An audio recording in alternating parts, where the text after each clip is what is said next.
ഉറുദു ഖവായിദിൻ്റെ മൂന്നാമത്തെ സെഷനിലേക്ക് സ്വാഗതം. ഇത് ഇസ്മിൻ്റെ ഖിസ്മുകളെ കുറിച്ചാണ് ചർച്ച ചെയ്യുന്നത്. ഇസ്മ കെ അഖ്സാം. ഇസ്മ ജാമിദ് വോ ഇസ്മ ജോ ഖുദ് കിസി സെ ന ബനെ ഓർ ന ഇസ്സെ കൊയ് ഓർ ബനെ.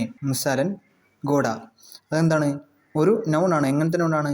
അത് ഒറ്റക്ക് ഉണ്ടാവുന്നില്ല, അതുപോലെ തന്നെ മറ്റൊന്നിൻ്റെ കൂടെ ചേർന്നുണ്ടാവുന്നുമില്ല. ഡെഫിനിഷൻ അങ്ങനെ പഠിച്ചേക്കാം കേട്ടോ. ഉദാഹരണം ഹോഴ്സ്, ഗോഡ. ഓക്കെ. രണ്ടാമത്തത് ഇസ്മ മസ്ദർ वो लफ्ज़ जो खुद नहीं बनता लेकिन इससे दूसरे अफ़आल बनते हैं ആഖർ മേം ന ആത്തെ ഹെ. അത് ഒറ്റക്ക്, അതൊരു നൗണാണ്. എങ്ങനത്തെ നൗണാണ്? ഒറ്റക്ക് ഉണ്ടായി വരുന്നതല്ല, പക്ഷേ ഒരു വാക്കിനോട് ചേർന്ന് ഒരു വെർബായി മാറുന്നു. അവസാനം ന ചേർന്ന് വരും. ഉദാഹരണം ദൗഡ്ന, ടു റൺ. ഇനി ഇസ്മ മുസ്തഖ് വോ ഇസ്മ ജോ മസ്ദർ സെ ബനായ ഗയാ ഹോ. ഇനി മസ്ദറിൽ നിന്ന് ഉണ്ടാകുന്ന ഒരു ഇസ്മാണിത്. ഉദാഹരണം ഖാനെ വാല, കഴിക്കുന്ന ആള്. ഓക്കെ.